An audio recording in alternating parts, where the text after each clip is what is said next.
প্রবাসে যারা আছেন, যারা ব্যাচেলর জীবন যাপন করছেন, যারা পরিবার যাদের সঙ্গে নাই এবং বিবাহিত, তারা তাদের যৌন চাহিদা চরিতার্থ করবার জন্য, যেহেতু এখানে উপায় নাই, তাদের স্ত্রী সঙ্গে নাই, তাদের জন্য কি হস্তমৈথুন করা জায়েজ আছে নাকি না জায়েজ?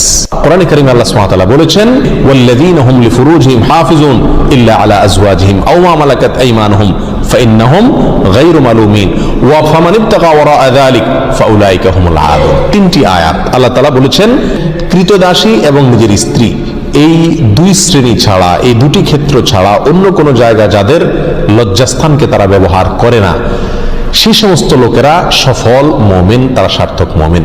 ফামানিব তাকা ওয়ারাআ যালিক, আল্লাহ বলেন এরপরে তৃতীয় আয়াতে, যারা এই দুটি ক্ষেত্র ছাড়া, স্ত্রী এবং কৃতদাসী, এই দুটি ক্ষেত্র ছাড়া অন্য যে কোনো ক্ষেত্রে তাদের যৌন চাহিদাকে চরিতার্থ করে মেটায়, আল্লাহ বলেন ফাউলাইকা হুমুল আদুন, তারা হলো সীমালঙ্ঘনকারী। তাহলে এই আয়াতের আলোকে পরিষ্কারভাবে একজন মুমিনের জন্য হস্তমৈথুন করার কোনো অধিকার, কোনো সুযোগ, কোনো অনুমতি ইসলামী শরীয়তে নাই। এটা হারাম এবং কবিরা গুনাহসমূহের মধ্যে থেকে একটি। যারা প্রবাসে আছেন, এমন কোন দেশে যদি থাকেন যেই দেশে তিনি তার যৌন চাহিদা না মেটালে নিশ্চিতভাবে গুনাহে লিপ্ত হয়ে যাবেন, জেনায় লিপ্ত হবেন, কারণ সেখানে জেনার অবাধ সুযোগ রয়েছে, এরকম যদি পরিস্থিতি হয় তাহলে নিজেকে রক্ষা করবার জন্য, অর্থাৎ বড় অপরাধ থেকে অপেক্ষাকৃত কম বড় অপরাধ যেটা, সেটাই তিনি লিপ্ত হতে পারেন, অর্থাৎ হস্তমৈথুন করতে পারেন। এটা কোনো কোনো ওলামা ইকরামের মত। অবশ্য অন্যান্য ওলামা ইকরাম বলেছেন সর্বাবস্থায় হস্তমৈথুন করা কি হারাম। এই জন্য প্রবাসে যারা আছেন তাদের উচিত এই অপরাধ থেকে বেঁচে থাকা। বিশেষ করে মধ্যপ্রাচ্যে, আরব দেশে, সৌদি আরব সহ যে সমস্ত দেশে আলহামদুলিল্লাহ আল্লাহ সুবহানাহু ওয়া তাআলা পরিবেশ এখনো পর্যন্ত ভালো রেখেছেন, এখানে মানুষ চাইলেই জানা করার সুযোগ নাই। অতএব এখানে এই সমস্ত দেশে যারা বসবাস করছেন তারা এই অজুহাতে হস্তমৈথুন করলে তাদের জন্য জায়েজ হবে না, এটা গুনাহ হবে, আখিরাত নষ্ট হবে, স্বাস্থ্যের জন্য যেহেতু ক্ষতিকর, সেই জন্য এটা শরীয়তে আরো বেশি কঠোরভাবে নিষিদ্ধ। এর জন্য সবর করতে হবে। নবী আলাইহিস সালাম বলেছেন, মান ইসতাতাআ মিনকুমুল বাআতা ফালিয়াতাজাওয়াজ, কার যদি সাধ্য থাকে সে নিজের চরিত্রকে হেফাজত করার জন্য বিয়ে শাদী করে। যদি বিয়ে শাদী করতে না পারে, এর মাধ্যমে সে নিজের চরিত্রকে হেফাজত করার মতো আর্থিক সঙ্গতি তার না থাকে, তাহলে নবী আলাইহিস সালাম বলেছেন ফালাইহি বিসসাওম, সে যেন রোজা রাখে।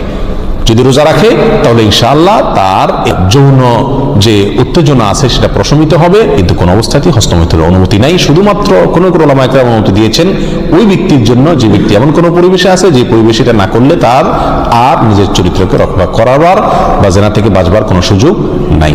আল্লাহ তাআলা আমাদেরকে সবাইকে গুনাহ থেকে বেঁচে থাকার মতো ঈমানী শক্তি নসিব করেন। যদি কেউ এই বদ অভ্যাসে আক্রান্ত হয়ে যায়, তার এই বদভ্যাস থেকে মুক্তির একটা অন্যতম উপায় হলো কোনো অবস্থাতে তিনি একাকী থাকবেন না কোথাও। ইনশাআল্লাহ এর মাধ্যমেই আল্লাহ সুবহানাহু ওয়া তাআলা তাকে আশা করা যায় হেফাজত করবেন এবং বদভ্যাস থেকে তিনি বের হয়ে আসতে পারবেন। আল্লাহ আমাদের সবাইকে হেফাজত করুন। রমজান রাসূলের মাস আর রমজান হলো তার উম্মতের মাস, এরকম একটা হাদিস অনেকে বর্ণনা করে থাকেন। এই হাদিসকে হাফেজ ইবনে হাজার আসকালানি রাহিমাহুল্লাহ বলেছেন, এই হাদিসে বর্ণনাকারীদের ভিতরে আবু বকর আন-নাক্কাশ নামে একজন বর্ণনাকারী আছেন, যে লোকটি মিথ্যুক এবং রাসূল সাল্লাল্লাহু আলাইহি ওয়াসাল্লাম নামে হাদিস বর্ণনার ক্ষেত্রে সে বিখ্যাত। আর তার সম্পর্কে অন্যান্য মুহাদ্দিসিন ইকরামের অনেকে আরো অনেক মন্তব্য করেছেন। তার ভিতরে ইমাম সুয়ুতী রাহমাতুল্লাহি আলাইহি মাসনুআর ভিতরে ইমাম সানানী রাহিমাহুল্লাহ মুযুআত নামক কিতাবে তার সম্পর্কে একই মন্তব্য প্রায় করেছেন। বিধায় এটিও জাল এবং ভিত্তিহীন হাদিস। অনেকে রজব মাস সম্পর্কে আরেকটা হাদিস বর্ণনা করে থাকেন, অনেক খুতবাতে, অনেক আলোচনাতে আমরা অনেক হয়তো শুনে থাকবো, যে কোরআনের মর্যাদা সকল জিকিরের মধ্যে যেরকম শ্রেষ্ঠ, এরকম সকল মাসের ভিতরে রজব মাসের মর্যাদা শ্রেষ্ঠ। এই হাদিস যারা বর্ণনা করে থাকেন, এই হাদিস প্রসঙ্গে হাফেজ ইবনে হাজার আসকালানি রাহিমাহুল্লাহ এবং অন্যান্য হাদিস বিশারদ, বিশেষ করে জাল হাদিস বিশেষজ্ঞ ওলামা ইকরামের অনেকেই বলেছেন যে হাদিসের বর্ণনাকারীর ভিতরে সিক্তি নামে একজন বর্ণনাকারী আছেন, আর এই বর্ণনাকারী, এই লোকটি জাল হাদিসের বিখ্যাত বর্ণনাকারী, অর্থাৎ রাসূল সাল্লাল্লাহু আলাইহি ওয়াসাল্লামের নামে মিথ্যা হাদিস বর্ণনা করার ক্ষেত্রে তার বিশাল খ্যাতি রয়েছে। এই সম্পর্কে রিজাল শাস্ত্রে একেবারে চিহ্নিত এই লোক, যার কারণে এই বর্ণনাটাও ভিত্তিহীন, জাল এবং বানোয়াট, ভুয়া রাসূল সাল্লাল্লাহু আলাইহি ওয়াসাল্লামের নামে মিথ্যা হাদিস। রজব মাস সম্পর্কে আরেকটি জাল বা ভিত্তিহীন হাদিস আছে, তা হলো রজব মাসে যে ব্যক্তি 3টি রোজা রাখবে আল্লাহ তাআলা তার আমলনামায় 1 মাস রোজার সওয়াব দিবেন, আর যে ব্যক্তি 60টি রোজা রাখবে আল্লাহ তাআলা তার জন্য জাহান্নামের 60টা দরজা বন্ধ করে দিবেন। এরকম একটা হাদিস অনেকে বর্ণনা করে থাকেন। এবং এই হাদিসকে জাল হাদিস সমগ্রের যত বই আছে, জাল হাদিসের কালেকশনের যত বই আছে, তার সমস্ত কিতাবেই এই হাদিসটি স্থান পেয়েছে। ইবনুল জাওজি রাহিমাহুল্লাহ আল মাওজুআত কিতাবে, সুয়ুতী রাহমাতুল্লাহি আলাইহি আল মুসনাআ কিতাবে, শাওকানি রাহিমাহুল্লাহ ফাওয়াইদুল মুজমুআ কিতাবে এবং তাবয়িনুল আজাব কিতাবে, ইবনে হাজার আসকালানি রাহিমাহুল্লাহ, এভাবে সমস্ত প্রায় জাল হাদিসের যে কিতাবগুলো আছে সেগুলোতে এই হাদিসটা স্থান পাইছে। অর্থাৎ এই হাদিসটা হাদিসটি জাল এবং ভিত্তিহীন। এভাবে রজব মাসকে কেন্দ্র করে আরও অনেক জাল, ভুয়া এবং ভিত্তিহীন হাদিস আমাদের সমাজে প্রচলিত আছে। তার ভিতরে আরেকটা হলো, যে ব্যক্তি রজব মাসে রোজা রাখবে এবং 4 রাকাত নামাজ পড়বে, আল্লাহ সুবহানাহু ওয়া তাআলা জান্নাতে তার জন্য যে আসন রেখেছেন, তার যে মাকাম হবে, সেটা না দেখে তার মৃত্যু হবে না, অর্থাৎ দেখে তারপর মৃত্যু হবে। এই হাদিসটাও জাল এবং ভিত্তিহীন, বানোয়াট। এর সঙ্গে ইসলামী শরীয়তের কোনো সম্পর্ক নাই। ইমাম শওকী রাহিমাহুল্লাহ আল ফাওয়াইদুল মুজমুআহ কিতাবে হাদিসকে জাল বলে চিহ্নিত করেছেন। ইবনুল কাইয়িম আল জাওযী রাহিমাহুল্লাহ আল মাওজাত কিতাবে এটাকে জাল বলে চিহ্নিত করেছেন এবং অন্যান্য কিতাবও চিহ্নিত হয়েছে। বিধায় এটাও জাল এবং ভিত্তিহীন। সম্মানিত ভাই বন্ধুগণ, রজবকে কেন্দ্র করে আরও একটি ভুয়া আমল ইদানিং আমাদের সমাজে প্রচলিত বেশ কয়েক বছর থেকে দেখা যায় এবং সামাজিক যোগাযোগের মাধ্যমে খুব বেশি প্রচলিত দেখা যায়। তা হলো, অনেকে বলে থাকেন, অনেকে মেসেজ পাঠিয়ে থাকেন, ইনবক্স করে থাকেন যে রমজান অমুক তারিখে হবে, এই সংবাদ যদি আপনি এতজন লোককে দেন তাহলে আপনার জন্য জান্নাত ওয়াজিব হবে, ইত্যাদি ইত্যাদি।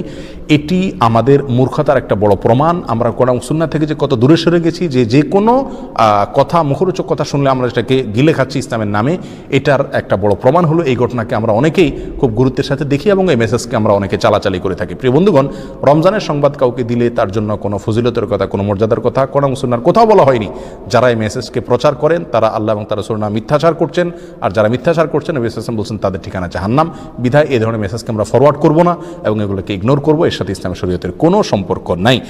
সর্বসাকুল্যে আমরা খোলাসায় সামারিতে বলতে পারি, রজব মাসের বিশেষ কোনো ফজিলত এবং মর্যাদা নেই সম্মানিত 4 মাসের একটি, এই কথা ছাড়া।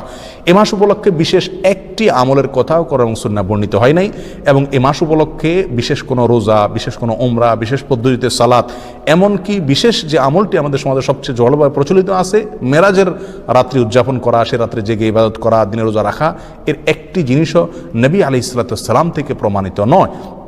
আর নবী আলাইহিস সালাম থেকে যেটি প্রমাণিত নয়, সেটা দেখতে যতই ভালো দেখা যাক না কেন, তার কোনো সওয়াব আমরা পাবো না। এটা বিদআত হিসাবে গণ্য হবে, আর বিদআতের ঠিকানা জাহান্নাম।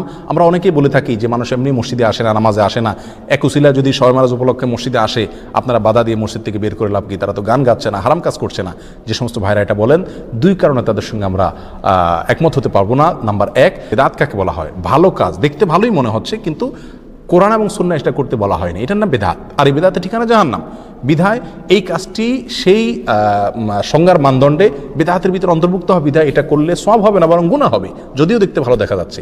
দ্বিতীয়ত, শবে মেরাজ উপলক্ষে মানুষ আসে, উপলক্ষে সংশোধন হয়ে যাবে, যারা এরকম ধারণা করেন তারা ভুলের স্বর্গে বাস করছেন। কারণ শবে মেরাজ উপলক্ষে মসজিদে এসছেন এবং এই বেদাতি পদ্ধতিতে জিকির ইবাদতবন্দি করছেন, এরপরে সারা জীবনের জন্য সংশোধিত হয়ে সারা বছর মসজিদে আসা ধরছেন, নামাজ পড়ছেন, এরকম একটি লোকও খুঁজে পাওয়া যাবে না। বিধায় এই বেদাত দিয়ে কোনোদিন মানুষের সংশোধন হবে না। এই বেদাতকে আমরা বর্জন করি। সারা দেশে জোরালোভাবে, আমাদের সমাজে সবচেয়ে জোরালোভাবে যে কয়েকটি বিদআত প্রচলিত আছে তার ভিতরে একটা হলো এই মেরাজ উদযাপন এবং মেরাজ উপলক্ষে বিশেষ আমল। আল্লাহ সুবহানাহু ওয়া তাআলা আমাদের সকলকে রজব মাসকে কেন্দ্র করে যে সমস্ত বিদআত আছে, কুসংস্কার আছে, এগুলো থেকে বেঁচে থাকার তৌফিক দান করুন। কোরআন এবং সুন্নাহর বিশুদ্ধ জ্ঞান অর্জন করার তৌফিক দান করুন এবং বিশুদ্ধ জ্ঞান অনুযায়ী পরিশুদ্ধ আমল করার তৌফিক দান করুন। জাযাকুমুল্লাহু খায়রা। আসসালামু আলাইকুম ওয়া রাহমাতুল্লাহি ওয়া বারাকাতুহু।